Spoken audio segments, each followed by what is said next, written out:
हाय दोस्तों, आपका PM study centre में बहुत बहुत स्वागत है। तो चलिए आज के इस वीडियो में हम सदिश तथा त्रिविमीय ज्यामिति के 2 अंक में पूछे जाने वाले प्रश्न को देखेंगे, जो कि बोर्ड एग्जाम की दृष्टि से बहुत ही महत्वपूर्ण है और बोर्ड एग्जाम में 2 अंक में पूछा जाता है। तो चलिए आज का हमारा पहला प्रश्न है कि ए बी सी डी एक समांतर चतुर्भुज है तथा ई और एफ क्रमशः सी डी और डी ए के मध्य बिंदु हैं।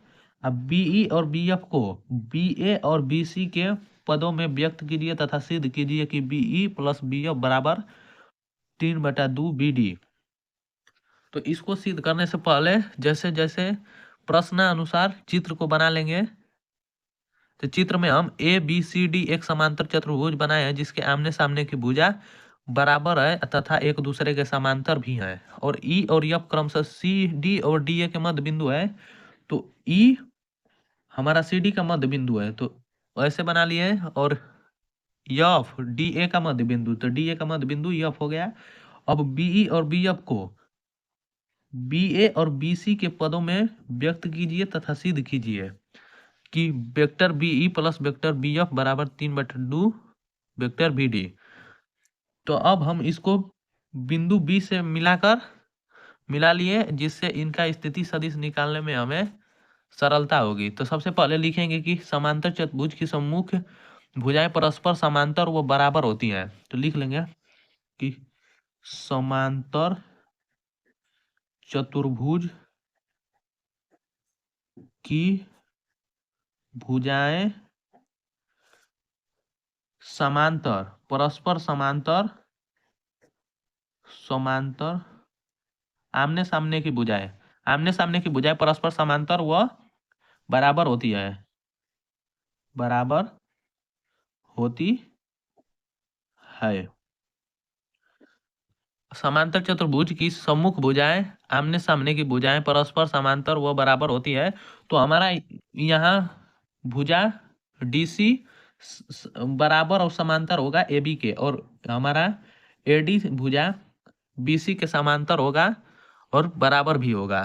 तो ये हमारा हो जाएगा बी ए, वेक्टर बी ए, भुजा बी ए समांतर होगा सी डी के और बराबर भी होगा। तो ये हमारा एक हो जाएगा। और इसी प्रकार इसमें चलेंगे तो ए डी बराबर होगा बी सी के। तो B C vector B C बराबर A D, vector A D बराबर हो जाएगा। अब हम समांतर चतुर्भुज की भुजा सी डी का मध्य बिंदु ई है, तो हम सीई को ज्ञात करेंगे। तो सीई बराबर हो जाएगा हमारा half C D, half C D हो जाएगा, या सी डी बराबर 2 EC हो जाएगा, या 2 DE हो जाएगा। तो इस प्रकार हम लिख लेंगे, चूंकि भुजा सी डी का ई मध्य बिंदु है, का ई मध्य बिंदु है, इसलिए हमारा हो जाएगा सीई बराबर, सीई निकालेंगे। सीई हमें ज्ञात करना है, क्योंकि सीई को इसलिए ज्ञात कर रहे हैं कि ये हमारी भुजा इस तरफ होगी। तो ये दोनों भुजा एक दूसरे के क्रमागत तथा ये तीसरी भुजा एक दूसरे के विपरीत है, अतः बीई बराबर हमारा सीई प्लस बीसी हो जाएगा। तो चलिए सीई को ज्ञात करते हैं। तो सीई बराबर हमारा हो जाएगा हाफ सी डी या हाफ बी ए, क्योंकि बी ए भी एक दूसरे के बराबर ही है भुजा। तो सी डी और बी ई बराबर है, तो ये भी हाफ हुआ, तो ये भी हाफ हो जाएगा। चूंकि यहाँ पर लिख देंगे कि सी ई पैरेलल है सी डी के, सी ई पैरेलल है ए बी के। तो अब हमारा बिंदु एफ है वो ए डी का मध्य बिंदु है। तो अब लिखेंगे यहाँ पर, चूंकि भुजा डी ए का मध्य बिंदु एफ है, डी ए का मध्य बिंदु एफ है, यहाँ पर डी ए का मध्य बिंदु हमारा एफ है। तो ये भी हमारा हो जाएगा। अब हम ज्ञात करेंगे डी ए से, हम ज्ञात करेंगे ए एफ। तो ए एफ बराबर हमारा हाफ ए डी हो जाएगा। अतः हमारा ए एफ बराबर हो जाएगा, वेक्टर ए एफ बराबर हाफ डी ए। और इसके समांतर, इस भुजा के समांतर और बराबर हमारा ये भुजा है, तो ये हमारा हो जाएगा बी सी बराबर हाफ बी सी, चूंकि एडी पार्लर बी सी से, इतना से हो जाएगा। अब हम दोनों को, अब देखिए हम चित्र में ये त्रिभुज ए बी एफ में देखेंगे, इसमें तो हमारा एक भुजा ये और एक भुजा ये दोनों क्रमांगत है, और ये तीसरी भुजा इसके इन दोनों के विपरीत है, तो इसलिए हमारा हो जाएगा A F plus A B, A F plus B A बराबर हमारा हो जाएगा बी एफ। तो अतः लिख लेंगे यहाँ पर हमारा हो जाएगा बी एफ, बी एफ बराबर हो जाएगा ये हमारा बी एफ, ये वाली भुजा बराबर हमारा हो जाएगा A F plus A B, A F इतना ये और इतना ये हो जाएगा प्लस बी ए, इसको हम समीकरण 1 मान लेंगे, समीकरण 1। और इसी प्रकार हम चलेंगे इसमें त्रिभुज बी सी ई में चलेंगे, तो इस प्रकार हमारी भुजा, एक ये भुजा और एक ये भुजा दोनों सम्मुख है, एक इसमें चलेंगे तो सम्मुख है, तो हमारा बी ई बराबर हो जाएगा बी सी प्लस सी ई। तो इसमें चलेंगे तो हमारा बी ई जो हो जाएगा भुजा बराबर हो जाएगा बी सी प्लस सी ई के, इसे हम समीकरण 2 मान लेंगे। अब समीकरण 1 और 2 को जोड़ देंगे, तो लिख देंगे यहाँ पर समीकरण 1 और 2 को जोड़ने पर, समीकरण 1 तथा समीकरण 2 को जोड़ने पर, जब समीकरण 1 और 2 को जोड़ेंगे तो हमारा इधर का इधर जुड़ेगा और इधर का इधर ही जुड़ेगा, तो हमारा यहाँ पर हो जाएगा B F plus B E बराबर A F plus B A plus B C plus C E, इतना हो जाएगा। तो अब हम देखेंगे कि हमें सिद्ध क्या करना है। तो यहाँ पर देखिए दोस्तों, यहाँ पर हमें सिद्ध करना है कि B E plus B F बराबर 3/2 बी डी। तो यहाँ पर हमारा बी एफ और बी ई आ गया है, लेकिन आगे पाछे है तो इसको आगे पाछे लिख लेंगे, तो हमारा हो जाएगा B E plus B F बराबर, अब हमें 3/2 बी डी लाना है, 3/2 बी डी। तो इसमें तो हमें कहीं बी डी नहीं दिखाई दे रहा है, तो आइए चित्र में देखते हैं कि बी डी हमारा कहाँ है। तो यहाँ पर हमारा बी और डी है, भुजा बी डी। तो बी डी कैसे लाएंगे, तो देख रहे हैं चित्र में कि हमारा बी ए भुजा और ए डी भुजा एक दूसरे के सम्मुख है और ये विपरीत है, तो हमारा बी डी बराबर हो जाएगा B A plus A D. तो B A plus A D देखेंगे चित्र में कि कहाँ पर है, उसके स्थान पर हम रख देंगे बी डी। तो हमारा बी ए तो मिल गया और ए डी तो हमें कहीं दिखाई नहीं दे रहा है, तो इस प्रकार बी ए को पहले लिखेंगे, पहले तो B A plus A D, A D की हमें आवश्यकता है यहाँ पर, तो ए डी देखेंगे कि कैसे कैसे बन सकता है ए डी, चित्र में देखेंगे तो ए डी, तो ए डी के स्थान पर हम लिख सकते हैं कि ए एफ प्लस एफ डी, ए एफ प्लस एफ डी हमारा ए डी बराबर हो जाएगा। तो अब देखेंगे कि ए डी ए बी कैसे होगा, यहाँ पर हमारा ए बी नहीं ए डी है, तो ए डी बराबर या तो हम ए एफ प्लस एफ डी लिख सकते हैं, या तो ए एफ बराबर ए डी बराबर हमारा एक हो जाएगा ए डी बराबर, ए डी बराबर या तो हमारा ए डी बराबर हाफ ए एफ होगा, ए डी बराबर हमारा 2AF होगा, 2AF होगा। तो इस प्रकार AF को हम निकालेंगे मान, तो AF बराबर हमारा हो जाएगा 1/2 AD। देखिए चित्र को आप समझ में आ जाएगा, यहाँ पर हमारा A और ये है D, AD बराबर AF और FD प्लस में होगा, तो ये भी बराबर है और ये भी बराबर है, क्योंकि दोनों मध्य बिंदु F है। तो AD बराबर हम 2AF लिख सकते हैं, या AF बराबर हम हाफ AD लिख देंगे, तो यह बराबर हाफ ए डी हो जाएगा, इतना यहाँ पर लिखे भी हैं, डी ए नहीं ए डी होगा। तो चलिए अब चित्र में यहाँ पर ए एफ के जगह पर लिख देंगे हाफ ए डी, तो हाफ ए डी इतना हो गया, और ए डी तो अब बी सी के स्थान पर रखेंगे, तो बी सी बराबर ए डी, BC बराबर यहाँ पर AD, दोनों बराबर हैं क्योंकि समांतर हैं, तो यहाँ पर प्लस AD। अब प्लस CE के स्थान पर हमारा हाफ CD है, तो हाफ CD रख देंगे यहाँ पर CD, इस तरह रहेगा। तो अब BA प्लस AD के स्थान पर हम लिख सकते हैं BD। BA और AD के स्थान पर BD हो जाएगा, तो हमारा इधर को ज्यों को त्यों रहने देंगे, प्लस BF बराबर इन दोनों के स्थान पर हमारा BD हो जाएगा, तो BD plus half AD plus half CD, इतना हो गया। चलिए अब आगे देखते हैं। तो आगे इसको हल करेंगे तो हमारा हो जाएगा BE plus BF, BE plus BF बराबर BD plus half AD plus, अब CD को हम चेंज करेंगे, हाफ CD बराबर हमारा हाफ BA है, तो इसके स्थान पर हम हाफ BA रख देंगे। तो अब इन दोनों में ले 1/2 कॉमन करेंगे तो हमारा हो जाएगा, इन दोनों में से 1/2 कॉमन करेंगे तो BE प्लस BF बराबर हमारा BD plus half AD plus BA, इतना हो जाएगा। तो हाफ AD और BA का स्थान पर हम AD और BA के स्थान पर BD रख देंगे। यहाँ पर देखिए AD और BA का स्थान पर इन दोनों का योग BD के बराबर है, तो हमारा हो जाएगा BE प्लस BF बराबर BD प्लस हाफ BD, इतना हो गया। तो अब हमारा हो गया BE plus BF equal to एक BD प्लस आधा BD, हमारा 3/2 BD के बराबर हो जाएगा।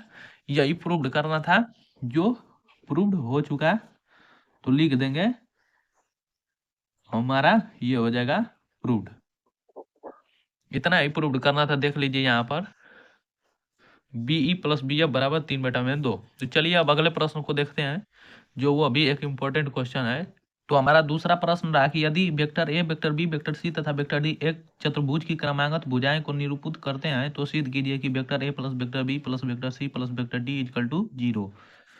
तो इतना को सिद्ध करने से पहले हमने एक चित्र बनाया है कि जिसमें एक चतुर्भुज है ABCD, जिसकी भुजाएं vector A, vector B, vector C और वेक्टर D इस प्रकार चारों क्रमागत है एक दूसरे के, तथा इसमें हमने एक विकर्ण AC की रचना की, जो त्रिभुज ABC के लिए हमारा एक भुजा, दो क्रमागत भुजा तीसरी भुजा के विपरीत होती है, तो तीसरी भुजा बराबर इन दोनों भुजाओं का योग हो जाता है। और इसी प्रकार इन दोनों भुजाओं के लिए हमारा विकर्ण इधर की ओर होगा। तो चलिए इसे पहले लिख लेते हैं कि माना एक चतुर्भुज ABCD है, जिसकी क्रमागत भुजाएं वेक्टर A, वेक्टर B तथा वेक्टर C एवं D से निरूपित किया गया है। तो लिख लेंगे सबसे पहले, माना ABCD एक चतुर्भुज है, जिसकी क्रमागत भुजाएं vector A, vector B, vector C तथा वेक्टर D से निरूपित करते हैं, या इस प्रकार है BD इस प्रकार दर्शाए गए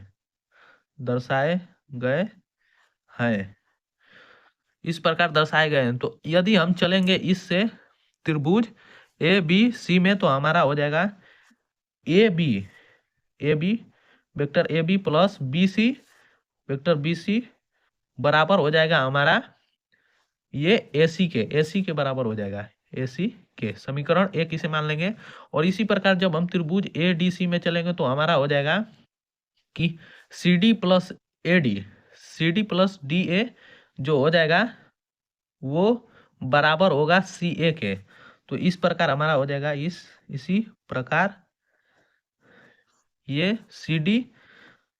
वेक्टर CD प्लस DA बराबर होगा हमारा CA के, समीकरण 2। ये हमारा समीकरण 2 हो गया। तो अब देखिए दोस्तों, ये CA है, सी से ए, भुजा सी से ए, और इसके लिए हमारी भुजा ए से सी है। तो इन दोनों को एक एक के रूप में बदलेंगे तो ये हमारा सी ए है और ये हमारा ए सी है। तो जब हम सी ए को बदलेंगे, सी ए बराबर हमारा माइनस ए सी होता है, ये एक प्रगुण होता है। तो इसका हम पालन करेंगे तो हमारा C D plus D A बराबर हो जाएगा हमारा ए सी के। किसी भुजा के अगर आप विपरीत भुजा लिखेंगे तो वो हमारा हो जाए माइनस में हो जाता है। यदि हमारा भुजा ए से सी की ओर है, ए से सी की ओर, तो इसे हम जब सी से ए की ओर लिखेंगे तो माइनस सी से ए की ओर लिखेंगे। तो इसी का प्रयोग किया है यहाँ पर। तो हमारा इतना हो जाएगा, ये समीकरण 2 है। तो समीकरण 1 और समीकरण 2 को अब जोड़ देंगे तो लिखेंगे समीकरण 1 तथा समीकरण 2 को जोड़ने पर, समीकरण 1 और 2 को जोड़ेंगे तो लेफ्ट का लेफ्ट में और राइट का राइट में जुटेगा। तो A B vector A B plus vector B C plus ये हमारा समीकरण 2 है तो ये C D plus D A बराबर हमारा ये वाला इससे जुड़ जाएगा, ये माइनस में होगा क्योंकि विपरीत में यहाँ पर माइनस है। तो ये हमारा ए सी अब माइनस ए सी हो जाएगा। इस प्रकार ये हमारा घटकर 0 हो जाएगा। तो vector A B plus vector B C plus vector C D plus vector D A बराबर 0 हो जाएगा। तो अब ए बी और बी सी डी और डी ए का मान रखेंगे। तो ए बी का भुजा है हमारा वेक्टर ए और बी सी का वेक्टर बी और सी डी का वेक्टर सी और डी ए का वेक्टर डी। तो इसका मान धर देंगे तो vector A plus vector B plus vector C plus vector D बराबर हमारा 0, या इसका वेक्टर 0 का वेक्टर 0 ही होगा। तो इतना ही हमें प्रूव्ड करना था जो प्रूव्ड हो चुका है। तो इसे लिख देंगे हम कि हमारा सिद्ध हो चुका है, इति सिद्धम या प्रूव्ड डेट। तो ये हमारा हो जाएगा प्रूव्ड। तो चलिए हमारा तीसरा प्रश्न रहा है यहाँ पर। तीसरा कि सदिश वेक्टर ए बराबर आई कैप माइनस 2 जे कैप के अनुदिश एक ऐसा सदिश ज्ञात कीजिए कि जिसका परिमाण 7 इकाई है। तो वेक्टर ए बराबर आई कैप माइनस 2 जे कैप के अनुदिश हमें एक ऐसा सदिश ज्ञात करना है जिसका परिमाण 7 इकाई है। तो हम सबसे पहले हम इसके अनुदिश एक मात्रक सदिश या एकांक सदिश ज्ञात करेंगे। तो हम लिखेंगे कि वेक्टर ए के अनुदिश एकांक सदिश वेक्टर ए के अनुदिश हम एक एकांक सदिश ज्ञात करेंगे। तो एकांक सदिश को ए के बराबर दिखाते हैं। तो वेक्टर ए बटा के माड ऑफ वेक्टर ए होता है। तो वेक्टर ए तो दिया है लेकिन माड ऑफ वेक्टर ए का मान निकाल लेंगे। तो इस प्रकार हमारा ए कैप अर्थात एकांक सदिश बराबर हमारा हो जाएगा आई कैप माइनस 2 जे कैप बटा के माड ऑफ मतलब परिमाण है। तो इसका हम निकालेंगे जब माड ऑफ वेक्टर ए, तो इसका आई का गुणांक मतलब 1 का गुणांक अब प्लस जे का गुणांक तो माइनस 2 का हो जाएगा होल स्क्वायर प्लस के का गुणांक तो नहीं है तो 0 का स्क्वायर। तो हमारा ए कैप बराबर हो जाएगा आई कैप माइनस 2 जे कैप बटा के अंडर रूट 1 का स्क्वायर 1 माइनस 2 का स्क्वायर 4। तो ये हमारा अंडर रूट 5 हो जाएगा। तो इस प्रकार एकांक सदिश वेक्टर ए बराबर 1/5 अंडर रूट 5 आई कैप माइनस 2/√5 जे कैप इतना हो जाएगा। तो अब जिसका परिमाण 7 इकाई है तो लिख देंगे कि वेक्टर ए के अनुदिश 7 परिमाण 7 या 7 परिमाण वाला सदिश 7 परिमाण वाला सदिश 7 परिमाण वाला हमारा सदिश बराबर हो जाएगा 7 इंटू 1/√5 आई कैप माइनस 2/√5 जे कैप। यही हो जाएगा हमारा इस प्रश्न का आंसर। तो उम्मीद करता हूँ दोस्तों कि आपको यह 3 क्वेश्चन बहुत ही आसानी से समझ में आया होगा। यदि वीडियो पसंद आया होगा तो इसे ज़्यादा से ज़्यादा लाइक शेयर और चैनल को सब्सक्राइब करना ना भूलें।